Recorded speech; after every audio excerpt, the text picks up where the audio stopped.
RMC. La politique, messieurs, devrait être une vocation. Alain Marchal, Olivier Truchot. Pour le plus grand nombre, elle est un métier. Le mercredi, c'est le conseil des grandes gueules. Les GG, les grandes gueules en direct sur RMC, 10h-13h, c'est tous les jours le rendez-vous du show qui vous parle et qui parle de vous. Et comme tous les mercredis, et c'est la DER de la saison, c'est normal, ça a été vacances parlementaires. Nous sommes là pour le conseil des GG avec aujourd'hui Yann Gallu, député socialiste du Cher. Bonjour. Bonjour. Pierre-Yves Bournazel, secrétaire national de l'UMP, conseiller de Paris. Bonjour. Bonjour. J'ai dit les vacances parlementaires, mais vous êtes conseiller de Paris. C'est les conseils municipaux, c'est terminé les conseils municipaux ou pas ? Alors le dernier conseil de Paris, ça y est, c'est terminé. Rendez-vous en septembre, mais on continue notre travail de terrain quand même. D'accord. Et puis dans un instant, nous serons rejoints par François de Rugy, député Europe Écologie Les Verts de Loire-Atlantique, coprésident du groupe écologiste à l'Assemblée nationale. Il est à quelques encablures d'ici. Il est à 150 mètres. Il vient nous envoyer un petit SMS. Désolé, il a eu un peu de circulation. Il sera là dans moins de 3 minutes. François de Rugy. Allez, c'est parti.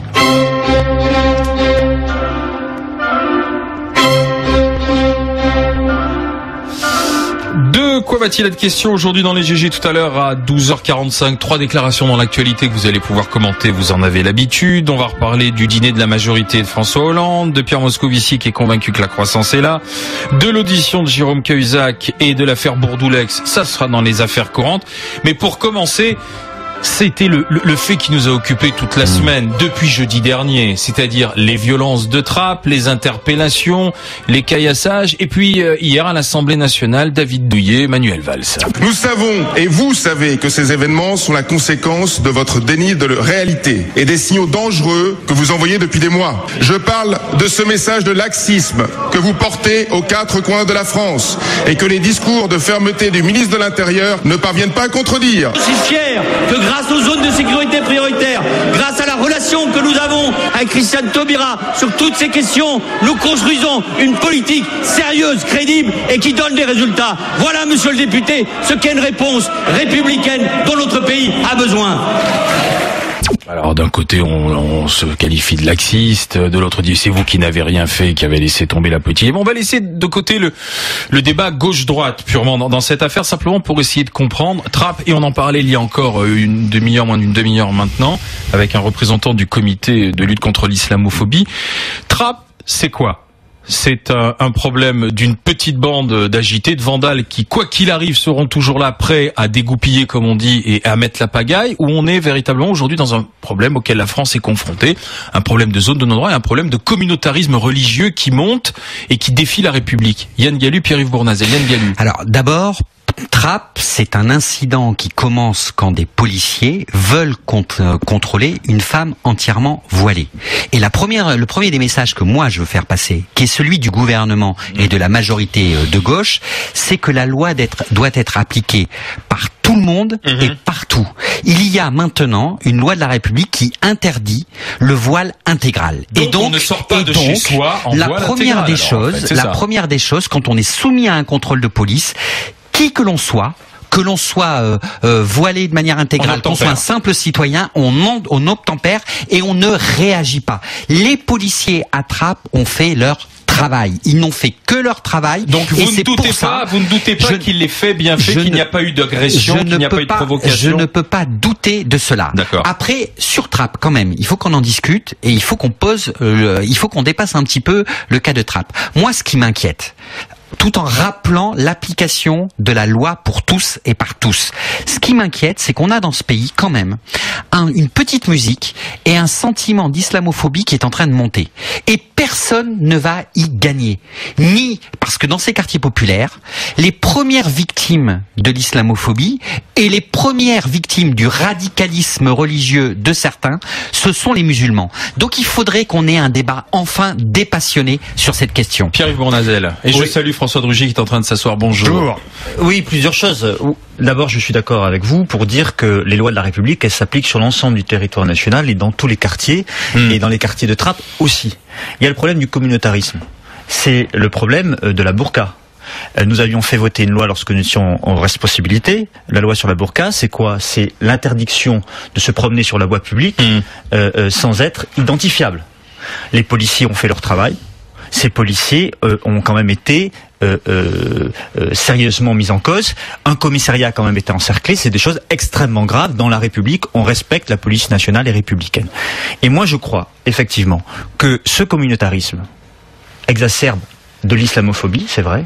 Il exacerbe aussi la montée des tensions religieuses et fait monter l'extrémisme religieux. Et ça défie la République nos concitoyens. Oui, ça affaiblit la République et ça affaiblit nos concitoyens musulmans qui voudraient vivre sur le territoire national comme n'importe quel autre citoyen sans être stigmatisé, sauf que il faut amener une réponse sur le communautarisme. Et juste une chose quand même, c'est que je suis très heureux d'entendre Yann Galut défendre la loi sur la burqa, qui a été vilipendée par la gauche. Non, elle n'a pas été vilipendée, vous pouvez pas dire ça. Mais bien sûr, Jean-Marc Ayrault, j'ai retrouvé Jean-Marc Ayrault.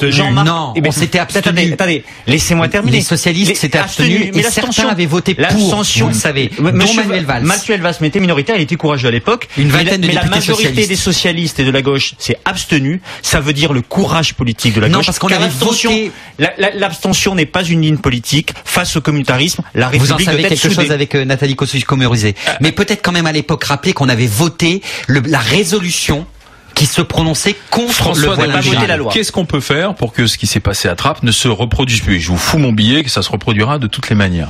Ah ben c'est vrai que malheureusement qu'il y ait des interpellations ou même des contrôles et des PV, puisque normalement c'est ça, hein, il y a un PV qui est dressé à l'occasion de contrôles de personnes qui portent la burqa, que ça dégénère, c'était malheureusement à craindre. C'était une des craintes lorsque la loi avait été votée. Moi je dis assez tranquillement que sur la loi, j'ai jamais été très convaincu, mais qu'en même temps, maintenant qu'elle est votée, je pense qu'il faut l'appliquer et qu'il ne faut pas revenir dessus. Moi, j'ai rencontré, par exemple, des femmes musulmanes de ma circonscription qui sont venues me voir un jour en me disant oui, nous sommes discriminés par ces lois, d'abord le foulard, maintenant la burqa, etc. Je leur ai dit très clairement, nous ne reviendrons pas dessus, nous ferons appliquer les choses. Nous ne voulons pas qu'il y ait un sentiment de discrimination, de victimisation, mais vous savez, dans notre pays, malheureusement, les contrôles dégénèrent. Alors certains disent on est contrôlé 10 fois dans la rue. Parce qu'il y a aussi des gens. Alors il peut y avoir ce problème-là. Je pense pas que là c'était le cas.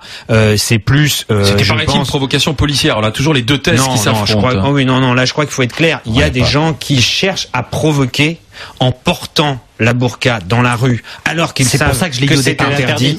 Et ça, il ne faut pas accepter ces provocations. Il y a des gens qui cherchent l'affrontement. Dans tous les quartiers en difficulté en France, il y a des gens qui cherchent l'affrontement. Et ces gens-là, on doit les combattre avec la plus grande fermeté. Par rapport à une communauté musulmane qui, dans son très large ensemble, comme le dit la formule consacrée, vit en accord avec les lois de la République, vit tranquillement sa religion, ne veut pas de la burqa, on a aujourd'hui dans certains quartiers sensibles, dans certaines cités, dans certaines banlieues, donc une frange radicale qui défie la République avec une manière de vivre la religion qui n'est pas compatible avec le territoire français, avec les lois de la République. On est d'accord. Et qui est dans une logique de provocation, voire moi je pense qu'il faut pas se leurrer. Il y a des gens qui sont dans une logique de bras de fer. Bien sûr, c'est pas forcément une question nationale. C'était des convertis des Français. Mais c'est une crispation identitaire. Vous savez très bien que ça existe partout dans le monde. C'est à cause de la fracture sociale. Ça existe en Égypte. C'est à cause de la fracture sociale. Non, c'est pas obligatoirement. Non.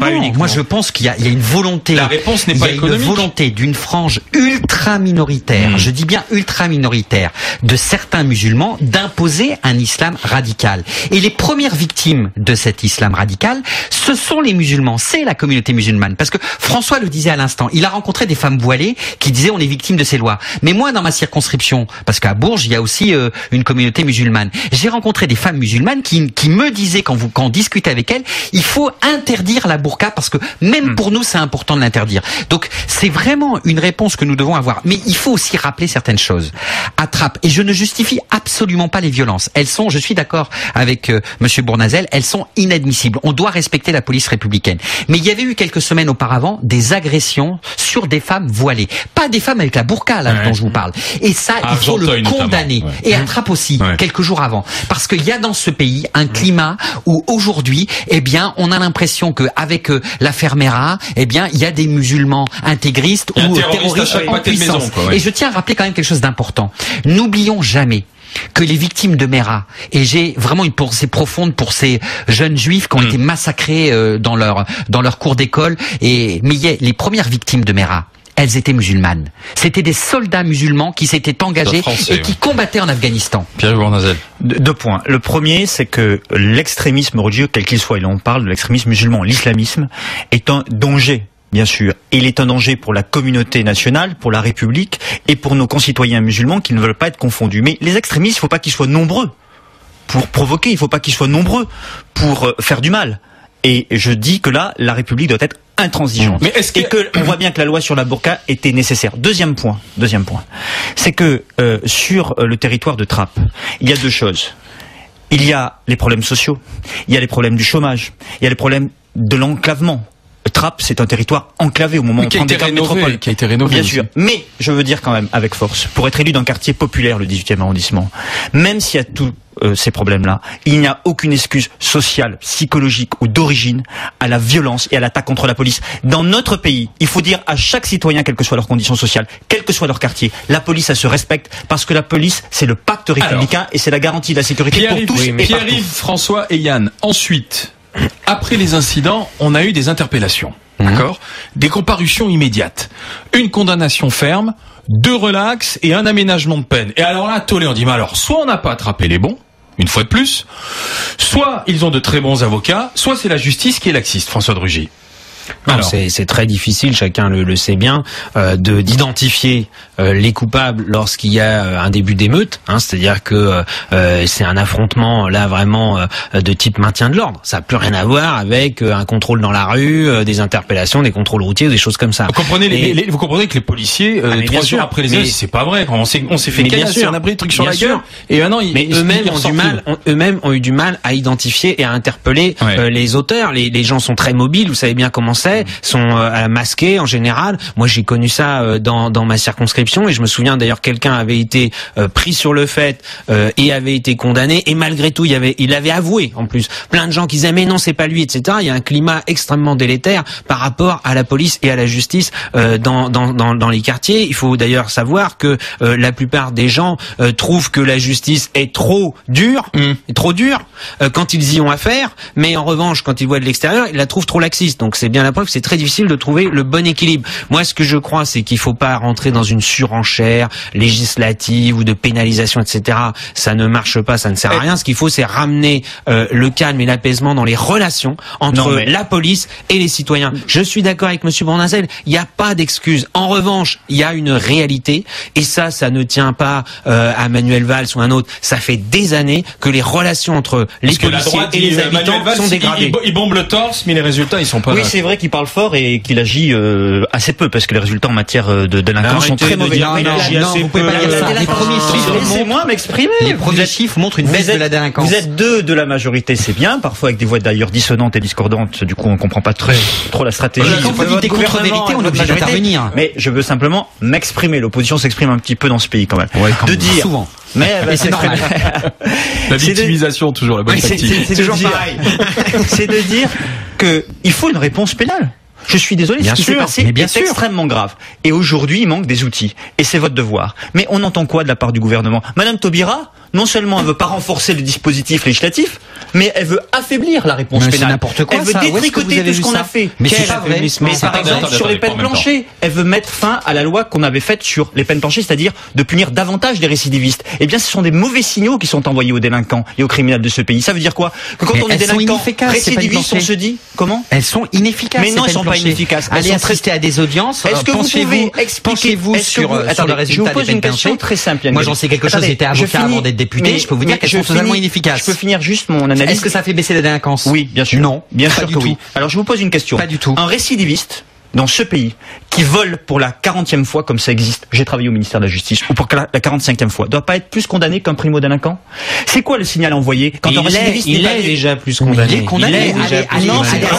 C'est grâce à la loi sur les peines planchées qu'il est davantage condamné. Vous, aujourd'hui, vous voulez détricoter cela et vous envoyez un mauvais signal aux délinquants de ce pays. Et ensuite, on fait la procédure blabla. Il y a un vrai débat sur lequel il faut qu'on se penche collectivement. C'est la relation entre la police et les populations de ces quartiers. Parce que elles ont souvent l'impression d'être ultra, je dirais, contrôlées, que ça se passe mal. Moi, j'ai une proposition. Parce et les policiers ont parfois l'impression d'être mal reçus dans les quartiers. Exactement. Travailler sur les relations. Et parfois ils sont souvent agressés. Moi, j'ai une proposition très concrète à faire. On est en train de faire une expérimentation. Et cette proposition, elle permet à la fois de protéger le policier qui fait le contrôle, mais aussi la personne qui doit se soumettre au contrôle. C'est quoi? Et ça existe dans d'autres pays. Ça existe aussi en France et c'est en expérimentation dans différentes mairies ou dans différents endroits. C'est tout simplement que sur les 3 ou 4 policiers qui sont en patrouille, il y en ait un qui soit avec une caméra sur lui. Et c'est en train de s'expérimenter. Et ça veut dire quoi? Ça veut dire que le policier qui a contrôlé la femme voilée ne pourra pas être accusé par le mari, comme c'est le cas actuellement, d'avoir eu un comportement inadmissible. Et donc ça sécurise aussi le travail du policier. Je suis d'accord avec cette proposition, mais ça veut dire que la République quand même régresse dans ce pays parce qu'un policier est quelqu'un d'assermenté. Pierre-Yves Bournazel, Yann Gallu, François de Rugy, on continue de parler politique dans un instant, ce qui fait la vie de la cité. On accueille l'ami Éric Brunet. Bonjour. Bonjour, à 13h. À 13h, on va parler d'un sujet qui va mettre tout le monde d'accord. Le libéralisme, parce que personne n'aime le libéralisme. Le libéralisme, être libéral aux États-Unis, c'est être de gauche. Être libéral en France, c'est être de droite. C'est pourtant des intellectuels des Lumières, plutôt de gauche, qui ont inventé le libéralisme. Aujourd'hui, pour 65 millions de Français, le libéralisme, c'est le truc vraiment qui est mal. Et moi, je prétends, mes amis, qu'il faudrait un peu plus de libéralisme en France et qu'il faut réconcilier les Français avec l'idée libérale. Parce qu'elle est pleine de noblesse, l'idée libérale. Et à mon avis, elle peut nous sortir de la mouise. Venez vous réconcilier avec Éric Brunet tout à l'heure à 13h au 32-16 dans un instant, les affaires courantes. S'il vous plaît. RMC, le conseil des grandes gueules. Il y a des patrons de gauche, je tiens à vous l'apprendre. Les affaires courantes. Avec Yann Gallu, député socialiste du Cher, François de Rugy, député Europe Écologie Les Verts de Loire-Atlantique, et puis Pierre-Yves Bournazel, secrétaire national de l'UMP, il est conseiller de Paris, il est avec nous dans les affaires courantes. Ah, on a l'affaire Bourdoulex. L'affaire Bourdoulex, du nom du maire de Cholet, député maire de Cholet, UDI d'ailleurs, puisque le comité exécutif de l'UDI a décidé de ne pas l'exclure ce mercredi. L'ami Gilles Bourdoulex, alors on parle d'un problème de statut, de procédure. En même temps, Gilles Bourdoulex a dit hier, on se souvient avec perte et fracas, oui, l'UDI c'est des staliniens, mes propos sur Hitler, ils ont été déformés, puis de toute façon, s'ils me foutent dehors, moi je prends mes gars du CNI, du Centre National des Indépendants et Paysans, et je me tire. Alors est-ce qu'à l'UDI on s'est dit oups, attention, on va gagner un peu de temps, finalement ça va se tasser, et en même temps il y a une plainte qui a été, une information judiciaire plutôt pour apologie crime contre l'humanité qui est ouverte contre monsieur Bourdoulex, qui dit Hitler n'a pas tué assez des gens du voyage. Alors inexcusable, inqualifiable, est-ce qu'il est toujours digne d'être maire? Est-ce qu'à votre avis l'UDI a un peu peur des conséquences d'une exclusion de Bourdoulex? Yann Gallu. Non mais d'abord moi je suis d'accord avec vous sur un fait, c'est quand même qu'il faut rappeler l'extrême gravité de ce qui a été prononcé par un député de la République. Ce qui est insignifiant, donc est-ce qu'il fallait donner autant d'importance? À ce point-là, on était, vous savez, on était le lendemain ou le surlendemain de l'hommage aux victimes des camps de concentration et à la barbarie nazie, et notamment des Tziganes, et à un hommage rendu pour les Justes de France qui ont sauvé des Juifs pendant la guerre. Et moi, il fallait pas juste dire mais quel con ce Bourdoulex, c'est passé à autre chose. Mais c'est trop grave, parce que là quand même dire Hitler n'en a peut-être pas tué assez, mais c'est hyper choquant. C'est hyper choquant. Donc moi je crois que l'UDI devrait agir vite. Il faudrait que l'UDI accélère sa procédure dans ces cas-là, parce que au vu de la gravité de la faute, on ne peut pas se permettre de laisser filer le doute sur la volonté de monsieur Borloo de sanctionner lourdement monsieur Bourdoulex. Oui, il est parvenu à l'Assemblée nationale, il n'était pas ces 2 derniers jours. En tout cas, on l'a pas vu hier. Il était inscrit d'ailleurs dans un débat au nom de l'UDI, mais on ne l'a pas vu. Non, moi je pense qu'il y a plusieurs choses. D'abord, il y a quand même le problème de fond, c'est-à-dire que des propos comme ça sont très graves. A fortiori tenus par un maire. Déjà, ce serait tenu par un candidat aux élections, ce serait grave. Mais là, par quelqu'un, je le rappelle, un maire a des pouvoirs de police. Et c'est pour ça d'ailleurs qu'il est allé voir les gens du voyage. Et les maires revendiquent d'avoir ces pouvoirs de police. Les maires ont des pouvoirs qui leur sont conférés par la loi au nom de l'État. Donc ils ont là une charge qui est extrêmement importante. Ils doivent en être dignes. Et en tenant des propos comme cela, on parlait juste avant des problèmes d'affrontement. Mais vous imaginez un peu la logique d'affrontement qu'il y a derrière des propos pareils. Enfin, quand on dit incitation à la haine raciale, là, on est vraiment en plein dedans. Après, sur la question politique de l'UDI, etc., il y a quand même une question qui est posée à cette occasion, c'est pourquoi Jean-Louis Borloo, il a voulu absolument fédérer dans l'UDI les gens de cette mouvance dont tout le monde sait très bien qu'elle flirte avec l'extrême droite depuis très longtemps. Il y a d'ailleurs un collègue de monsieur Bournazel qui est maire du 8e arrondissement de Paris, monsieur Lebel, qui est aussi dans cette mouvance et aussi à l'UDI, qui a tenu des propos extrêmement choquants au moment du mariage pour tous. Je crois pas qu'il ait été exclu de l'UDI d'ailleurs, puisque lui, il avait comparé les personnes homosexuelles avec des pédophiles. Donc ça, ce sont quand même des dérives de langage qui sont graves. Et une dernière première petite chose qui, moi, me choque particulièrement, mais j'ai l'impression, malheureusement, parfois de prêcher dans le désert, ces allusions permanentes, ces analogies permanentes avec la Deuxième Guerre mondiale, c'est vraiment insupportable de dévaloriser de cette façon-là. On a eu le débat... En même temps, c'est le degré zéro de l'argumentaire. Mais donc oui, si mais c'est quand même... On a eu le débat avec Yann Gallu sur la question des lanceurs d'alerte. La droite les traite de délateurs en parlant de délation, alors qu'on parle de signaler et de protéger les gens qui signalent des comportements délictueux. On nous parle de délation en faisant explicitement référence à la Deuxième Guerre mondiale et à cette période du nazisme. C'est vraiment du pétinisme, c'est vraiment insupportable. D'abord, Bourdoulex conteste la version. Mais s'il a vraiment tenu, et si l'enregistrement est bien véridique, c'est extrêmement grave. Puisque ces allusions, c'est plus qu'un dérapage, c'est une faute morale. Ces propos sont une faute morale s'ils ont été tenus. Et moi, je crois qu'aujourd'hui, le débat public s'affaisse quand on a des élus qui éventuellement tiennent de tels propos. Il est dit d'être maire encore ou pas? Ça sera aux électeurs de le dire. En tout cas, s'il a tenu ses propos, prochaine, alors. Bien sûr, s'il a tenu ces propos-là, je crois que c'est une faute. Pourquoi? Parce que quand on est engagé, quand on est un personnage public, on a des responsabilités supérieures aux autres citoyens, des devoirs même supérieurs. Et qu'à un moment donné, confronté à une difficulté, parce qu'il faut pas nier la difficulté qui était posée à Bourdoulex de gens du voyage, de problèmes de vivre ensemble, qui sont des vrais problèmes qui se posent dans de nombreuses villes de France, eh bien, il faut garder son sang-froid et son contrôle. Et si les propos sont avérés, c'est un dérapage et une faute morale qu'on ne peut pas excuser.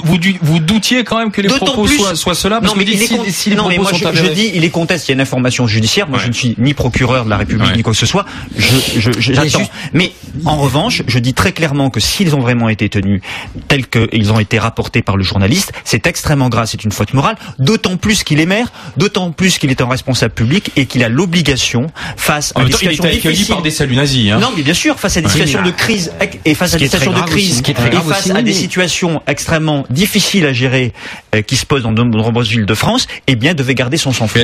Moi, il y a quand même un élément aussi qu'il faut noter dans le débat, c'est la libération de la parole public et politique, et ça a été précédé quand même d'un événement qu'on tente à oublier, c'est les propos d'Estrosi quelques jours avant, qui parlait de mater les gens du voyage. Et donc je pense que si vous voulez, autant il faut répondre à la difficulté des maires, et il faut que tous les maires appliquent la loi, parce que vous pouvez être en désaccord avec Estrosi sur le fond, mais c'est pas les mêmes propos, c'est pas la même teneur. On a quand même au départ un maire quand même qui est connu et reconnu, Monsieur Estrosi, qui tient des propos lui aussi extrêmement graves. Et donc quand on libère la parole, moi ce qui m'inquiète, c'est la droitisation qu'on subit actuellement, ce que j'appelle la ligne Buisson, où on a une convergence de propos entre la droite et l'extrême droite. Mais est-ce qu'il n'y a pas une hypocrisie de la part de certains maires de gauche aussi qui sont confrontés à ces histoires avec les gens du voyage, qui ne disent rien, et non, mais il y a des maires de gauche qui disent des choses. Certains disent après tout, Estrosi, il dit pour moi. Non, moi je vous laisse pas dire ça, parce que je peux vous dire qu'à Nantes, moi quand j'étais élu à Nantes avec Jean-Marc Ayrault,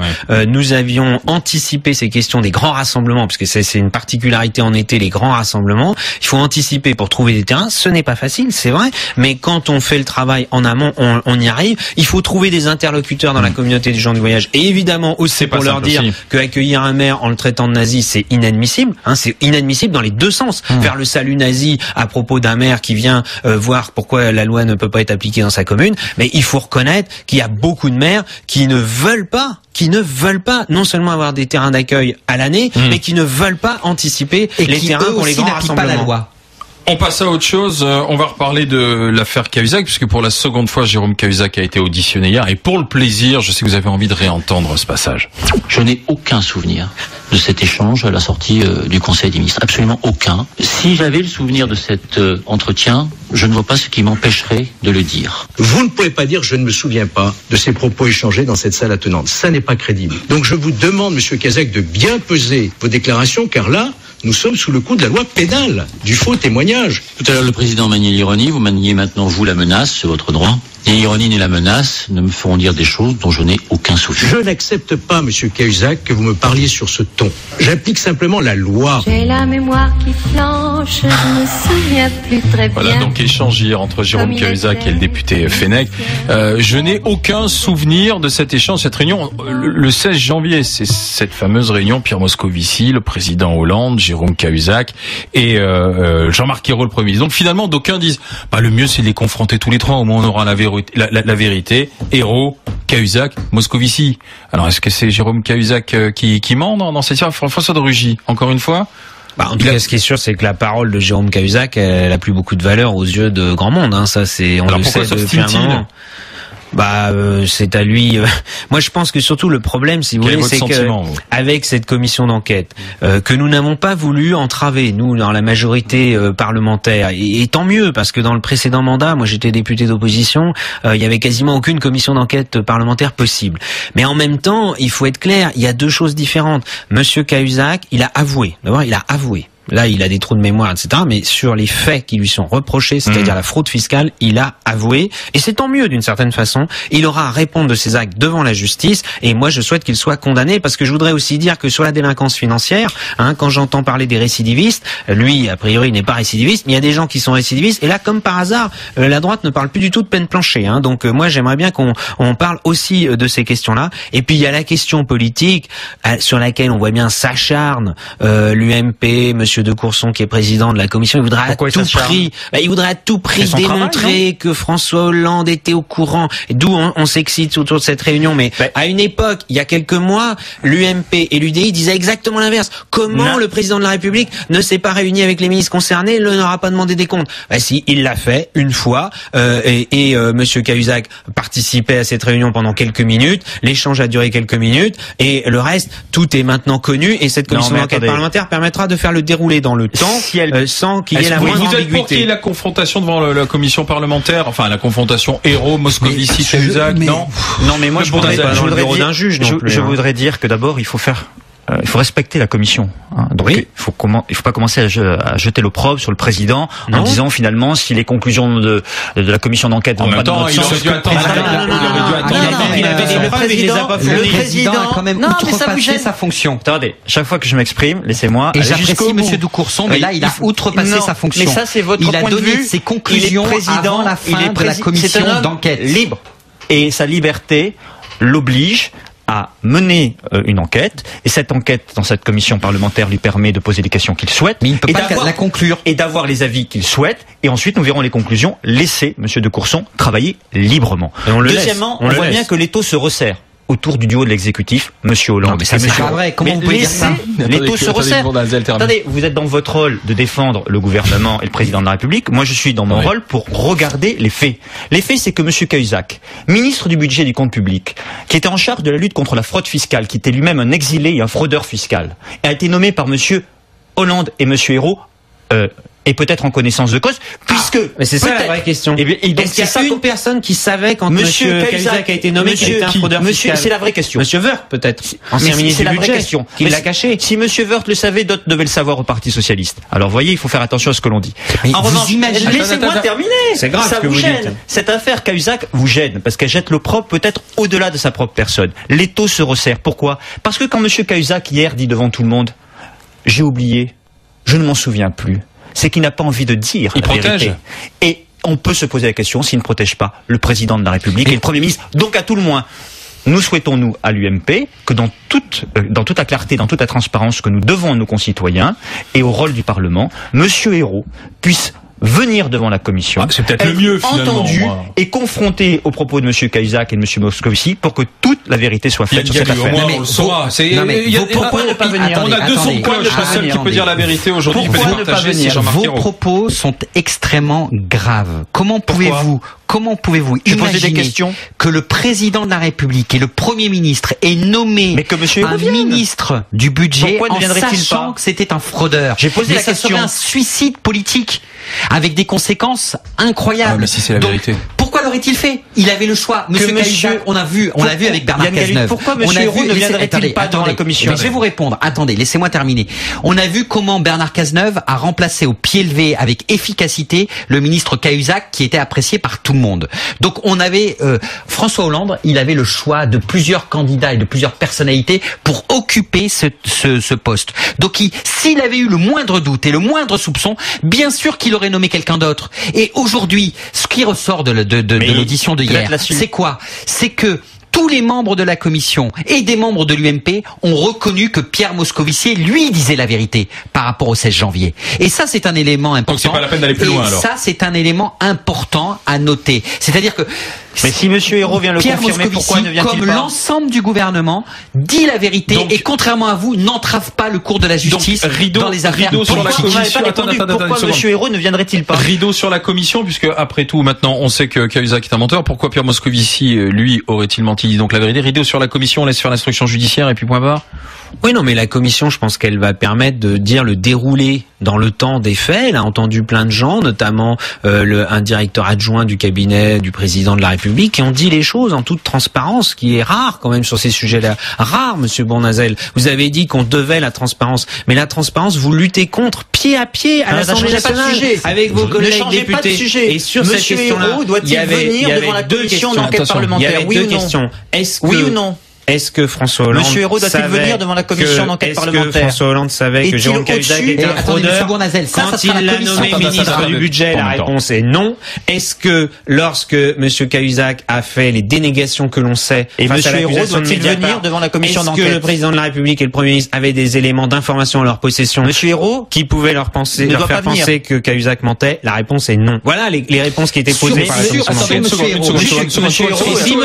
Si le président de la commission et son rapporteur veulent auditionner Jean-Marc Ayrault, ils doivent faire la demande. Personnellement, ça ne me choque pas. Aujourd'hui, dans le Canard enchaîné, on apprend que Christian, alors à vérifier, mais selon nos confrères du Canard enchaîné, Christiane Taubira a reçu 54 notes du procureur général sur l'affaire Cahuzac, dont 48 concernaient le fond du dossier, c'est-à-dire la détention d'un compte en Suisse. C'était transmis à la chancellerie, au directeur de cabinet, au directeur adjoint et au conseiller pénal de la ministre.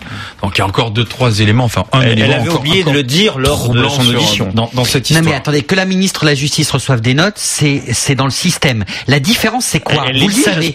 La différence c'est quoi? C'est que justement la ministre de la Justice n'est jamais intervenue à la lecture de ces notes. Et ça, c'est une nouveauté par rapport au pouvoir précédent. Que quand la ministre de la Justice reçoit de telles notes, et si elle avait ces informations, vous pensez qu'elle ne les transmet pas au Premier ministre et au Président de la République? Alors, vous pensez sérieusement? Yann Gallu. Alors, on va regarder quand est-ce qu'elle les a reçues, parce que elle les a sûrement reçues. Moi, j'ai pas l'article, donc je vais le lire avec vous en tout cas, à l'heure. Les taux se resserrent sur le duo de l'exécutif, c'est incontestable. Ça, c'est votre phrase du jour. On a compris. C'est l'élément de langage de l'UMP. Vous l'aviez appris et je crois que c'est lié avec NKM, non? Vous l'avez travaillé ensemble. Il nous reste 4 minutes là dans les affaires courantes. Je pense par moi-même. Ça j'ai vu. Et c'est tout à votre honneur. Écoutez, Pierre-Yves Bournazel, donc de l'UMP, François de Rugy, Europe Écologie Les Verts, Yann Gallu, député socialiste. On va réécouter une petite phrase. Écoutez. Moi, président de la République, je ne serai pas le chef de la majorité. Je ne recevrai pas les parlementaires de la majorité à l'Élysée. Voilà, boum. Et puis on a reçu finalement l'ensemble des dirigeants de la majorité à l'Élysée. Alors c'était peut-être pas à dîner, je veux bien qu'on joue sur les mots. Enfin bon, on voulait faire quoi? Sur le point sur la majorité, ressouder un peu tout le monde, parler des élections municipales. Alors il y a déjà un petit reniement de promesses là sur ce qui s'est passé. Moi, d'abord, je veux dire que j'ai toujours trouvé que cette idée selon laquelle le président ne devait pas recevoir de parlementaires de la majorité à l'Élysée était idiote. Moi, je l'ai dit à François Hollande quand il a été élu. Je sais pas pourquoi on a cette idée-là. Si un président peut pas rencontrer des parlementaires pour savoir ce qui se passe sur le terrain, ce qui se passe au Parlement, franchement, on est dans le. Non, mais attendez, arrêtez. Moi, le problème avec Sarkozy, c'est pas qu'il recevait des parlementaires ou même des dirigeants de l'UMP, c'est qu'il faisait des shows, il faisait des meetings à l'Élysée. Je peux vous dire, moi, j'y suis allé à l'Élysée à plusieurs reprises à l'invitation et il transformait des réceptions officielles en meeting de l'UMP. C'est parce qu'il était bon. Non, c'est parce qu'il utilisait. C'est parce qu'il était bon. Il utilisait les moyens publics. Il utilisait les moyens publics pour faire campagne. D'ailleurs, le Conseil constitutionnel l'a dit. Alors c'est extraordinaire. Non, attendez. Mais oui, restons sur le dîner de la majorité. Et sur le fait qu'il y ait des rencontres après du président, du Premier ministre. Oui, vous dites il y a des discussions au sein de la majorité. Je sais pas si c'est la question de ressouder, c'est d'avoir davantage d'échanges. Ça, nous l'avons dit. Nous avons été reçus avec Barbara Pompili, qui est coprésidente du groupe écologiste à l'Assemblée par François Hollande. Nous lui avons dit la semaine dernière que oui, il y avait besoin de davantage d'échanges au sein de la majorité. Qui reçoivent des parlementaires, moi ça me choque pas du tout. Et les chefs de la majorité, ça vous choque pas non plus? Ça me choque pas. Sauf qu'il a dit le contraire. Et que c'est un renoncement supplémentaire. Alors de forme, mais il y en a eu beaucoup de renoncements sur le fond. C'est vrai que c'est la foumade par rapport à la promesse. Et deuxièmement, ce qui me fait rire, c'est ce que dit François de Rugy, c'est que lorsque Nicolas Sarkozy reçoit les parlementaires, c'est un show, c'est sur les deniers publics, et quand François Hollande lui invite tout le monde à dîner, c'est pas grave et c'est naturel. Il y a une chose qu'on a apprise, il a invité 500 parlementaires. Il y a une chose qu'on a apprise, et oui, mais il était pas sectaire parce qu'il recevait tout le monde, même vous. Allez-y. Non, mais dans des réunions beaucoup plus restreintes. Et ce que je veux dire, c'est que on a appris une chose aussi absolument détonnante et décoiffante, c'est que Robert Hue est un chef de la majorité, il a même un parti politique, et même pour ça, le MUP, moi je savais même pas ce que c'était le MUP, on a appris au moins ça, grâce à François Hollande, Robert Hue de retour en politique. C'est vrai que ça la fout un peu mal, là, quand on réécoute la promesse, Yann Gallus. Non, mais attendez, cette promesse, elle a été faite à un moment donné pendant la campagne électorale, après il y a la réalité du pouvoir. Et moi ça ne me choque pas que François Hollande, non, il revienne. Non, il a pas menti, mais arrêtez, vous savez très bien. On vient d'écouter, il a dit moi, président de la République, je ne recevrai pas les parlementaires à l'Élysée. Il le fait, c'est pas mentir. Eh bien, il peut expliquer qu'il y a eu une évolution et qu'il ne le fait pas, bien entendu, comme Nicolas Sarkozy. Comme Nicolas Sarkozy l'a fait, lui, par le passé. Lui, c'était vrai. Lui, Nicolas Sarkozy, il s'occupait des investitures, il s'occupait des subventions dans les communes, c'était clair, il a assumé. Et on sait ce que ça lui a transparent. On sait ce que ça lui a coûté. Il a assumé. Là, moi, je pense qu'on est dans une autre on est dans une autre démarche. On est dans la démarche que moi aussi j'ai plaidé auprès du président de la République et où j'ai plaidé auprès du Premier ministre, c'est-à-dire qu'il me semble normal, légitime et nécessaire que le président de la République reçoive l'ensemble des composantes. Non, ce n'est pas du tout indéfendable. Il fait le contraire de ce qu'il a dit.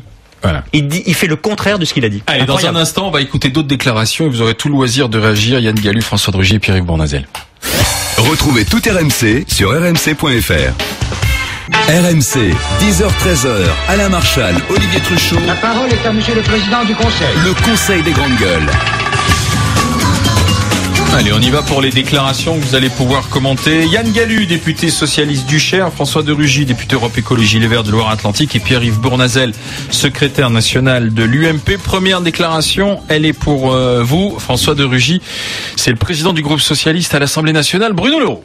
On redoute toujours quand il y a des divisions. Quand au premier tour, nous ne sommes pas ensemble, alors que nous sommes ensemble au gouvernement, alors que nous sommes ensemble dans les régions, alors que nous sommes ensemble dans ces villes, cela apparaît pour les électeurs comme des divisions. Je dis simplement discutons toujours pour essayer de savoir s'il est inéluctable que nous partions séparés sur les listes municipales. Voilà, vous avez entendu, c'est vous qui serez facteur de division si vous présentez des candidats municipaux. Ce qui est bien, c'est que Bruno Le Roux a retrouvé les vertus de la discussion, puisqu'il appelle à la discussion, alors que pendant un an à l'Assemblée nationale, c'était un peu difficile. Mais c'est vrai que aujourd'hui, il y a une volonté partagée d'ailleurs d'avoir davantage d'échanges, davantage de coopération, et on l'a fait d'ailleurs sur plusieurs projets de loi ces dernières semaines, et ça a été très positif. Par exemple sur les métropoles, et c'est les liens avec les municipales, nous avons insisté, et nous avons fini par obtenir qu'il y ait le suffrage universel direct, malheureusement pas pour les prochaines élections parce que c'est trop court, mais pour les suivantes.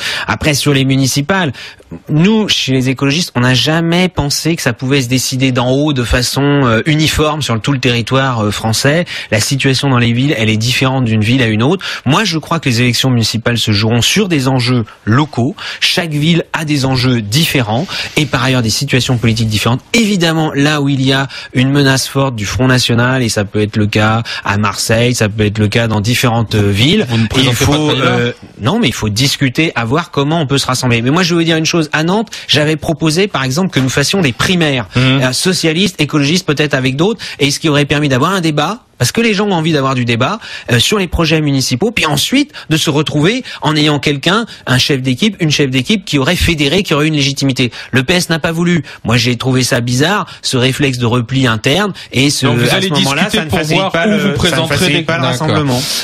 Déclaration pour Pierre-Yves Bournazel, c'est celle qui sera peut-être, si les électeurs le décident, la prochaine maire de Paris, Anne Hidalgo.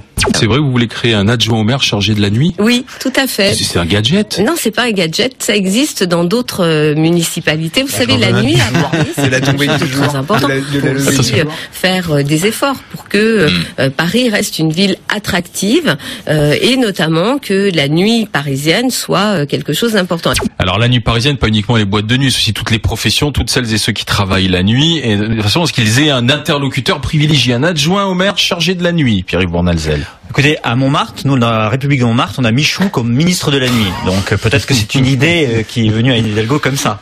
C'est vrai que moi, dans ma campagne des primaires, j'avais beaucoup parlé du monde de la nuit parce que je pense qu'une grande capitale attractive et compétitive dans le monde doit être une capitale qui vit 24 heures sur 24. J'étais le premier à défendre l'idée d'un transport et un métro 24 heures sur 24 sur certaines lignes de métro, de bus et de tramway. Je me réjouis que Anne Hidalgo nous rejoigne là-dessus. Donc c'est pas complètement absurde alors. Non, bien sûr, mais sauf que quand on a 12 ans de mandat derrière soi, il est temps de se réveiller effectivement pour se rendre compte que le monde de la nuit est en crise à Paris et que c'est un vrai souci. Et Madame Hidalgo aujourd'hui doit rendre des comptes sur son bilan de 12 ans d'action plutôt que de faire des propositions à l'aune de ce qu'elle n'a pas fait. Allez, dernière déclaration, c'est pour Yann Gallu, assis à votre place hier, le réalisateur, acteur Olivier Marchal, et on parlait argent. C'est un vrai problème, c'est pas de tout le monde se barre, c'est qu'il y a des raisons, quoi. Moi je veux bien payer des impôts à partir du moment où les flics sont bien payés, les infirmières sont bien payées, les hôpitaux vont bien, l'éducation va bien. Mais comme tout va mal, les impôts ils vont où? Bon, c'est un discours de comptoir que j'ai, de discussion de comptoir, mais en même temps, vous voyez, moi j'habite dans le 11e, les bacs à sable sont pleins de merde, de seringues, on peut, c'est rempli de mecs qui sont là, qui chient partout, on peut même plus y aller avec les mômes. Donc moi je trouve ça grave.